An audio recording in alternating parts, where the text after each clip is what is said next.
السلام عليكم ورحمة الله وبركاته. معاكم دينا من قناة بيتي هو مملكتي. النهاردة ان شاء الله هنعمل وصفة جديدة، هنعمل المارشميلو مع بعض.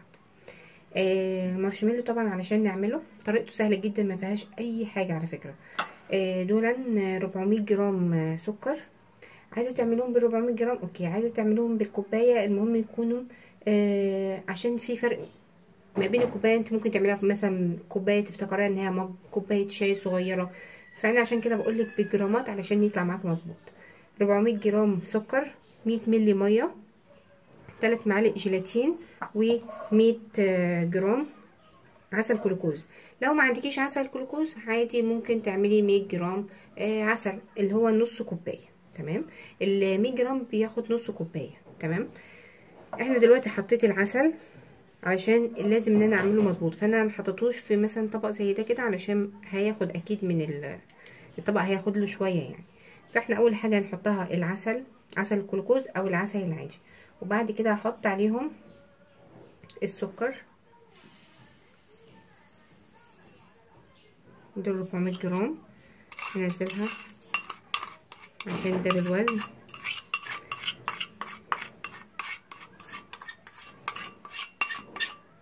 تمام، احط عليه نص كوبايه الميه اللي هي 100 جرام،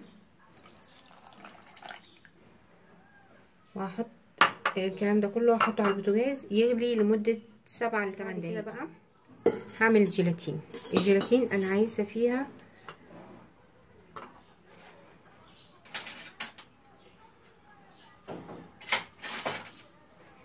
3 معالق جيلاتين او معلقتين كبار، مش يعني يكونوا كبار مليين قوي، او 3 ممسوحين زي ما انا عاملاهم كده.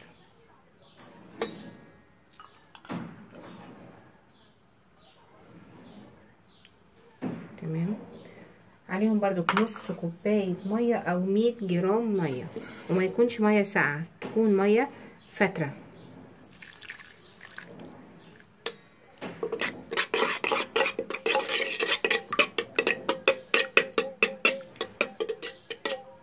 هسيبه بقى ان هو يدوب مع بعض. شايفين يا بنات؟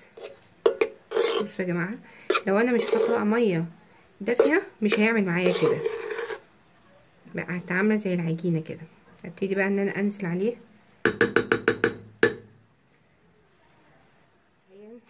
بعد ما عملتها. هحط لها بقى لون، مش عايزه لون حطي فانيليا، انا عايزه اعملها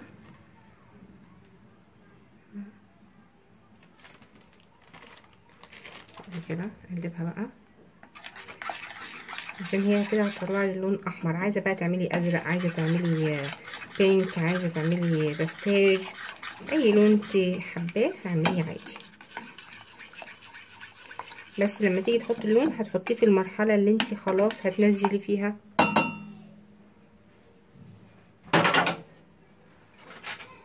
هتنزلي الخليط ده على عشان بس ما يكلكعش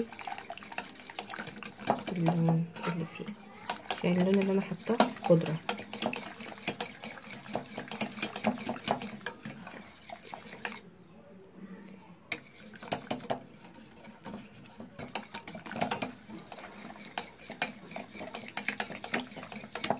بقى انا هحط الخليط واحده واحده.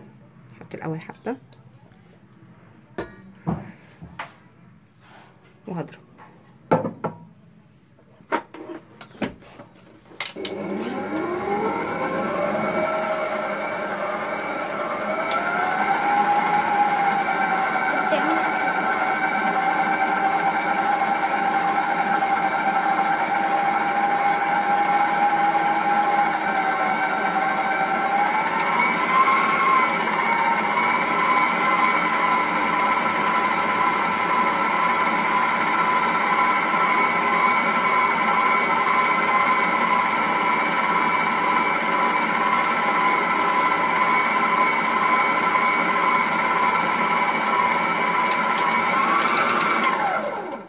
بقى الخليط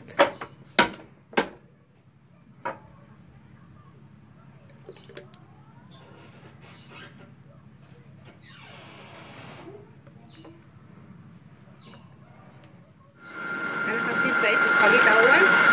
طبعا هقعد بقى اضرب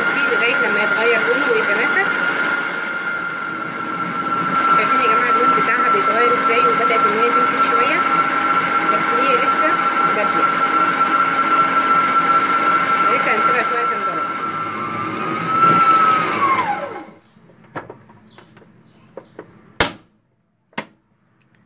شايفين عامل ازاي؟ بدأ ان هو يمسك، بس لسه محتاج برضو شويه كمان، فاحنا هنسيبه كمان شويه.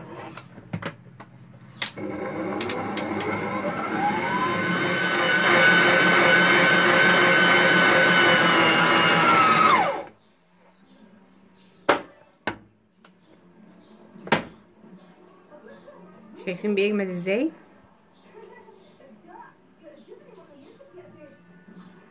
بينزلش حتى بسهولة، بس لسه الحلة من هنا سخنة، فلازم تبقى ساقعة. هنقعد برضو لسه نضرب فيها لغاية لما تبرد خالص.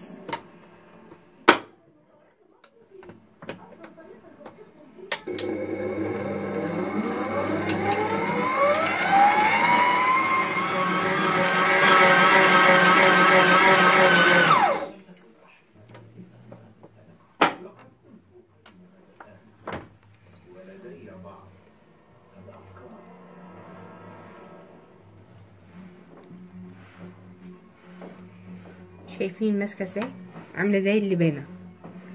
هخليها تنزل كده على راحتها خالص، يعني مش هساعدها عشان صراحه لزقتها وحشه، بتلزق قوي. تاخد كده شويه. الصينيه بقى اللي انا هحط فيها المارشميلو اهي. انا عملتها طبعا بكيسه الاول، وبعد كده عملتها بستريتش عشان ما تروحش وتيجي معايا الكيسه اللي تحتها. تمام، انتي اعمليها عادي ما عندكيش ستريتش، اعملي بالكيسه بس. نحط لها بقى النشا في الارضيه عشان بتلزق جدا، وعشان نعرف نشيلها نحط لها نشا بسكر، وممكن نشا بس.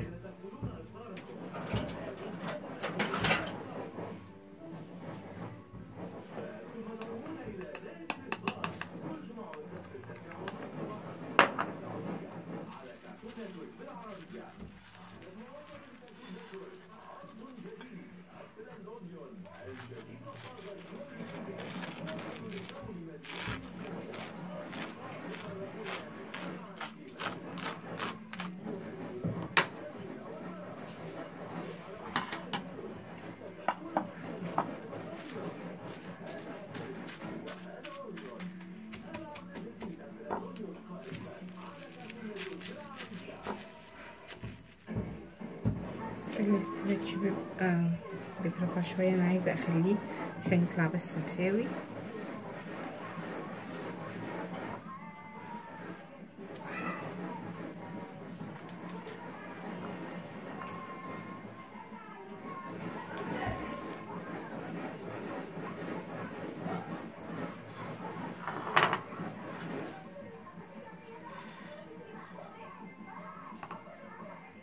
اهي نازله بقى.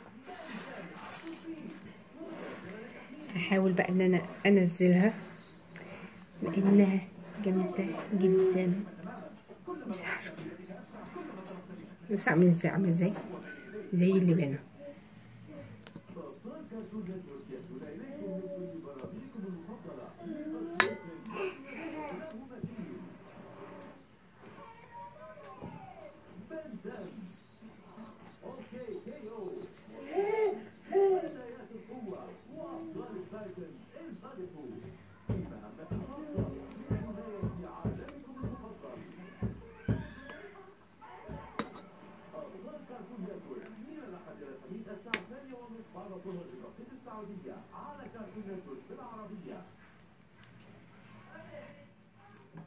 دي بعد ما فضيتها هتغلبكم على فكره، على ما تنزلوها مش هتنزل كلها كمان، هيبقى في الحله لسه فيه كتير. وعلى فكره عشان انضربت خدت مني يجي ساعه الا ربع، عشان تبقوا عارفين يعني.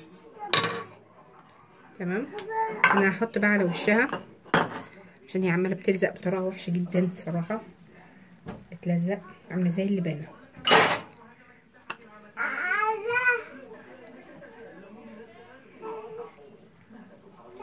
انا هحط لها زي ما انتم شايفين كده النشا برضك على وشها. احاول بقى ان انا اعملها شويه، افردها شويه بايدي عشان اظبطها، عشان هي كانت بتلزق قوي صراحه.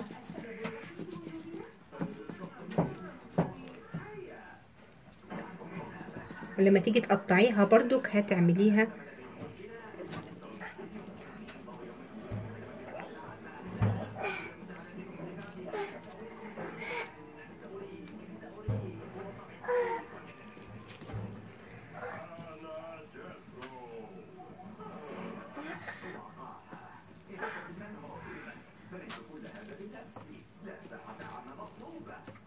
انا عاملاها كده هتكون تخينه اهي يا بنات. بعد ما فردتها هسيبها بقى لمده 5 ساعات 6 ساعات، عايزه تبيتيها بيتيها على حسب ما عيالك هيسكتوا يعني. المهم ان هي لازم طعمها جميل على فكره. حتى كنت بدوقها وهي وانا لسه بضربها تحفه.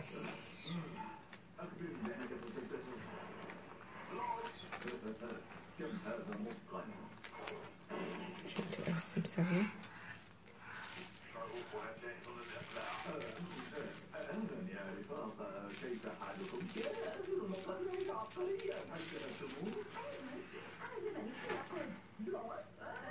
بس هسيبها بقى المده اللي انا قلت لكم عليها. عايزين تسيبوها يوم سيبوها، عايزين تسيبوها 6 ساعات ماشي، 8 ساعات ماشي، على قد ما تقدروا تسيبوها. المهم ان مش اقل من 5 ساعات. تمام. وهوريها لكم بعد ان شاء الله لما نيجي نقطعها.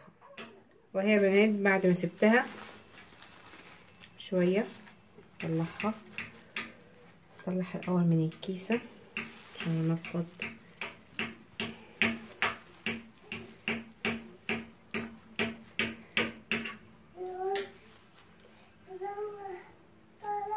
شايفين الحاجات اللي هي بتلزق دي؟ عايزين نحط تحتها كده برضو عشان ما تلزقش.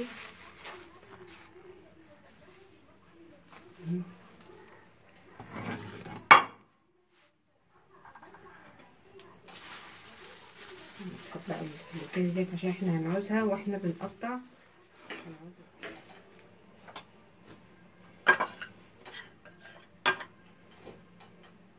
نعملها بقى ايه تقطعات بقى اللي احنا عايزينها.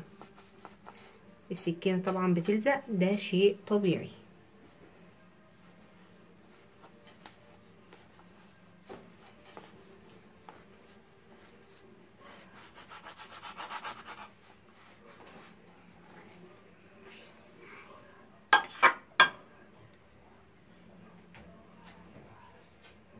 وهنحط بقى ايه هنا كده عشان ما تلزقش تاني.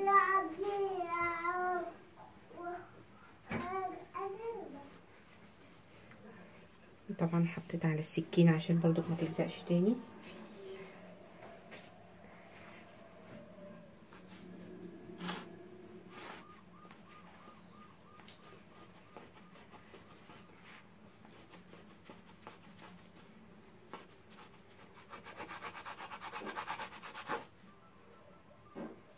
بيلزق اهو. بقى كلها كده واقتصها هنا، وهحط برضو على السكينة تاني اقطعها وارجع لكم.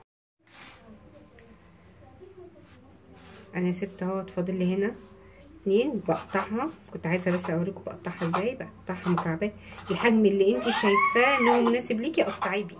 تمام. وبقوم حطاها في النشا زي ما احنا شايفين كده اهي، علشان بص من هنا هتلزق.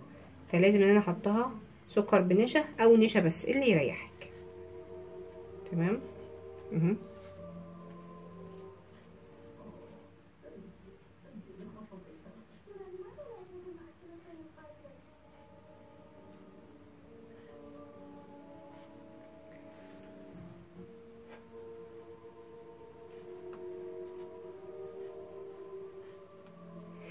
اخر قطعه بقى هي عريضه شويه فانا هصغرها في المكعبات بتاعتها.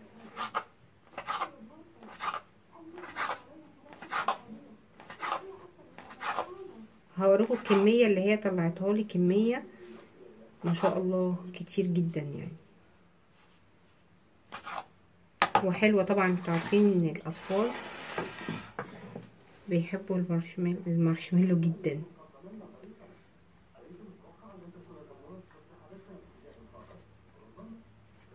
كبار كمان. انا رحت والله علشان اجيب مارشميلو، بس للاسف كان كيس وما فيهوش يعني ما هيكملش فيه 10 وحدات زي دي كده، كان ب47 جنيه. فانا هو ما كلفنيش حاجه الصراحه، يعني الكميه دي ما كلفتنيش حاجه. هتقولي الجيلاتين، والله انا جايبه من عند العطار ب3 جنيه. انا جايبه ب3 جنيه. وعسل الجلوكوز ممكن عادي تغني عنه وتجيبي عسل نحل عادي. وعسل الجلوكوز والله جايبه عبوه نص كيلو ب12 جنيه باين او ب13 حاجه شكل كده، مش متذكره او السعر بالظبط يعني.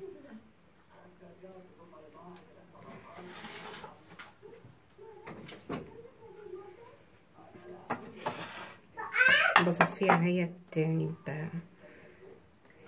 بحطها في المصفايه دي عشان تطلع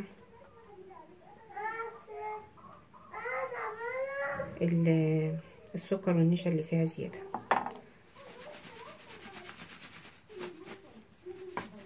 شايفين الكميه قد ايه؟ انا عملت طبعا لون البينك زي ما احنا شايفين كده. هقدمه بقى.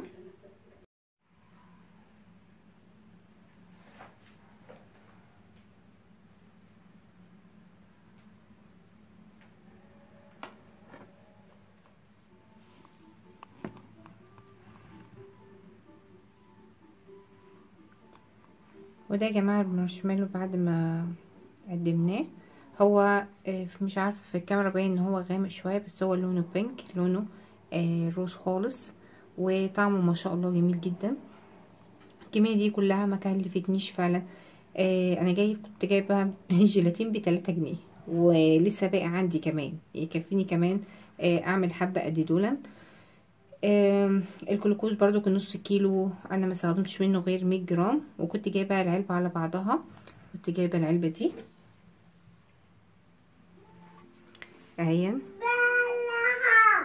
دي كانت ب12 او ب13 حاجه شكل كده، مش غاليه. اتمنى النهارده يكون الفيديو عجبكم وتجربوها، وياريت ما تنسونيش في اللايك والشير والسبسكرايب، وفعلوا الجرس عشان يوصلك كل جديد. كان معاكم دينا من قناه بيتي وماما مملكتي. السلام عليكم ورحمه الله وبركاته.